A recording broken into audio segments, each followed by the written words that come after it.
IPL 2026 भितर BCCI एक कड़ा नियम लागू करने को निष्पत्ति नहीं। बीसीसीआई गर्लफ्रेंड कल्चर संपर्क में कठोर नियम लागू करने को जाउछि। आईपीएल 2026 भितर बीसीसीआई एक कड़ा नियम लागू करने को निष्पत्ति नहीं। टूर्नामेंट समय अनेक खिलाड़ी सेमानंक गर्लफ्रेंड सह देखा जाउछंती एवं सेमानंक सहित होटेल रे रहुछंती। बीसीसीआई एहार बड़ बड़ मैच समय कौनसी विवाद को आमंत्रण करने को चाहुनाही। ए कारणरू सेमाने गर्लफ्रेंड कल्चर संपर्क में कठोर नियम लागू करने को निष्पत्ति नहीं। आईपीएल 2026 रे अनेक खिलाड़ी को सेमानंक प्रेमिका सह देखा मिलुछि।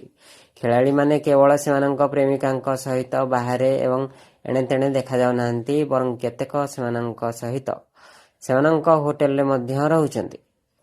किछि खिलाड़ी प्रेमिका मैच देखिबा एवं खेल परे सेमानंक सहित कथबार्ता करने ପାଇଁ स्टेडियम भीतर को मध्य आसुछंती। एक रिपोर्ट अनुसार बीसीसीआई गर्लफ्रेंड कल्चर संपर्क में कठोर नियम लागू करने को जाउछि। बीसीसीआई रो जने अधिकारी कहिसेंती जे आगामी बैठक में एही विषय उपरे आलोचना कराजिवो। रिपोर्ट अनुसार खिलाड़ी माने सेमानंक पत्नी किंबा परिवार सहित होटेल रे रहिबा उपरे बीसीसीआई रो कोनोसी आपत्ति नाही, किंतु प्रेमिका संपर्क में कठोर मनोभाव ग्रहण करने को चाहुछंती। कौनसी बड़ भूल हेबा पूर्व गर्लफ्रेंड कल्चर संपर्क में नियम प्रणयन करने को बीसीसीआई चाहुछि। प्रकृत में अनेक खिलाड़ी सोशल मीडिया प्रभावशाली सहित डेट करुछंती, जो माने पूर्व बेटिंग वेबसाइट प्रोत्साहित करिसेंती। यह व्यतीत किछि खिलाड़ी विरुद्ध में सेमानंक प्रेमिका द्वारा आईनगत मामला दायर करा जायछि।